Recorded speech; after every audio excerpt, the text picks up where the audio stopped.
So, hello guys, mga kaguro.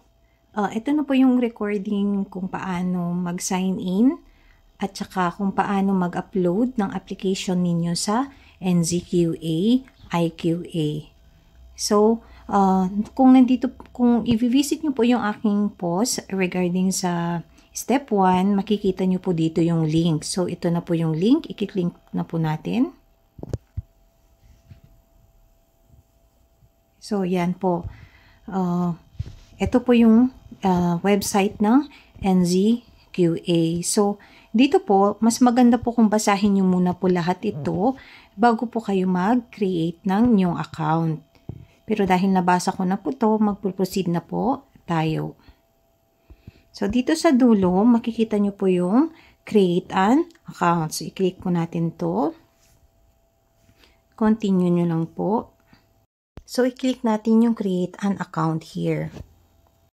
So, ito na po. It's all about your basic information again. And you need to enter your email address, create a password, your birth date, phone number, and your address. And then, click create account. So, in this next part, it is all about, again, your personal details. So, double check everything to make sure that there are no mistakes, even your address. After your address, there is this part that says authorized contact. So, better disregard this part, then proceed to identity documents. In this part, you're going to upload your passport bio data page and then your marriage certificate for the married female teacher. So, if you're not married or you're a male, of course, disregard this part and then click Save. So, this is how you're going to upload your passport and your PSA marriage certificate. Click Open, choose a file. After choosing the file, click Add File. Then, it will be uploaded. Then, click Save. So, after uploading your passport and your PSA marriage certificate, you click Save. So, this is the final part na po. So, dito po natin i-upload lahat yung remaining documents po. I-click po natin itong Start a New Application dito sa taas. So, in this part, you will be able to see the available services that NZQA offers. So, in this part, we're going to click for the Teaching IQA. So, we can see here the fee, which is 746 New Zealand dollars. So, we are going to click Apply to Proceed. So, here it is. In this part, we're going to fill out all the information here, especially the one that has an asterisk. Yan yung pinaka-importante. So, country of award means the country where your diploma was awarded. Awarding organization, the name of the school. You check whether the name of your school is here. If none, you proceed to the next box. You're going to type there the name of your school. Next is awarding organization website. You enter the official website of your school. If there's none, you disregard. Next is campus address, country of study, where you study. Study organization is the name of the school also. Study organization address, the address of the school. And qualification type. In this part, you're going to choose a bachelor's degree dito sa third option.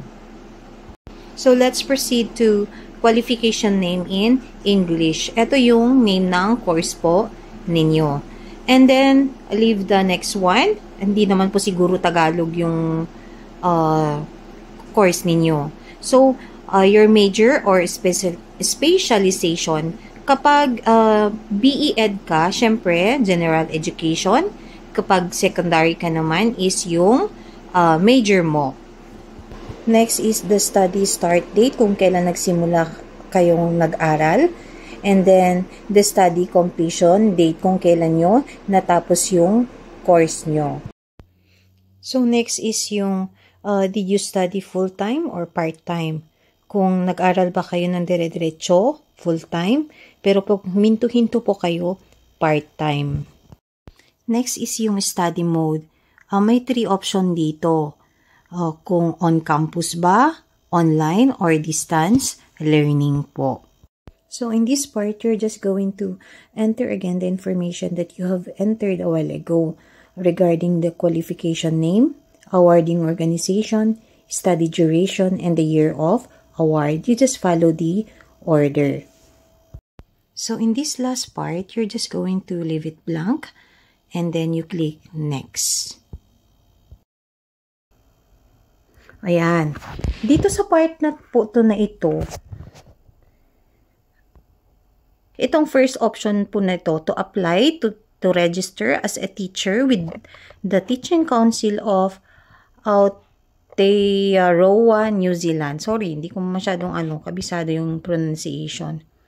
Sabi dito, qualification completed before 1998, an extra cost of 275 will be added for a qualification completed before 1998. So, yung mga nag-graduate po ng below 1998, 1997 and pababa po, is may additional na nabayad po na 275. Pero kapag beyond 1998 and to present, wala po siyang dagdag. So, let's proceed to next. After nun, dito na po tayo sa part na to. Dito na po maia-upload yung mga documents po ninyo. Ayan. Dito yung award certificate in original language. Itong pinaka-importante is yung may asterisk po. I-click nyo dyan. Open. So dito yung bachelor's degree award lang ninyo. Hindi pa pwedeng isasama yung master's at saka doctorate. So dito, award certificate in original language.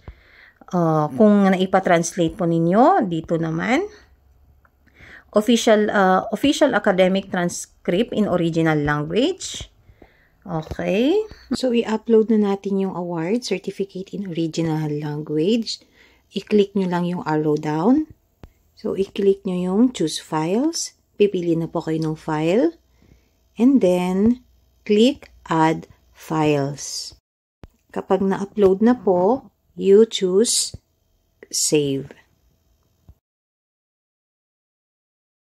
After that, punta naman tayo sa official academic transcript in original language. Same process lang po kung anong ginawa ninyo po sa award certificate ninyo. So, andito na po sa document summary yung mga files na in-upload ninyo. Then, click next. So, in this part, i-review po ninyo yung lahat ng details na in-enter ninyo po. Kung tama po ba, lahat. Before po kayo mag-proceed. So, kung okay na po lahat, you click next again. So, here are the documents you have uploaded. Now, you check the I understand box, then proceed to next.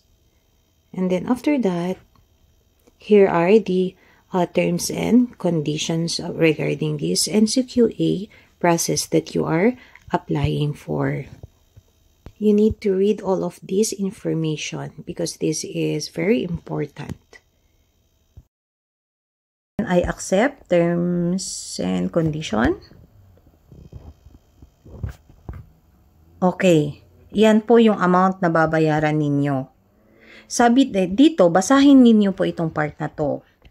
So, ang dito po sa teaching NCQA, IQA, yung talagang babayaran po ninyo is yung bachelor's degree credentials ninyo. So, dito, kung meron po kayong master's degree and doctorate degree, i-click po natin yung submit another application para ma-assess din po yung master's and doctorate degree ninyo and free of charge. Pero pag wala po, mag-proceed po kayo sa pay. Pero kung meron, ito po yung i-click natin. Submit another application. O yan po. Sabi dito, apply for yung standard IQA is free na po siya. Free. O. Kaya, mas maganda kung meron na po kayong master's at saka doctorate diploma. Pero kapag wala pa po, hindi nyo, i-disregard nyo na po. Diretso na po kayo sa pay. So, apply. Ayan. Same din yung ginawa ninyo sa master's degree kanina. Bachelor's degree, I mean. Parehas din po yung process niya. At pati yung pag-upload po. So, after nito, pag nai-add na po ito, so after nyo po na nai-enter yung mga details ng masteral po ninyo, mapupunta po ulit kayo doon sa part ng payment. So, if you have your doctorate, same process po, you need to click the add another application. Kapag nailagay nyo na po lahat, yung bachelor's, masteral, and doctorate, syempre, magpo-proceed na po tayo sa payment. Now, you click Pay Now.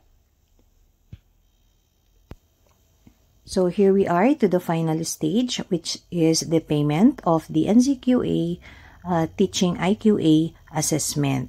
So, you're going to pay 746 New Zealand dollar. Now, you're going to enter the card number of your account, name on card, the expiry date, and the CVC. So, after entering all those information, you're going to click Submit. So, that is the final part. So, you're going to wait for the response of the NZQA. Like what I have said, yung sa akin po is 2 weeks ko po nakuha yung result. So, it depends lang po.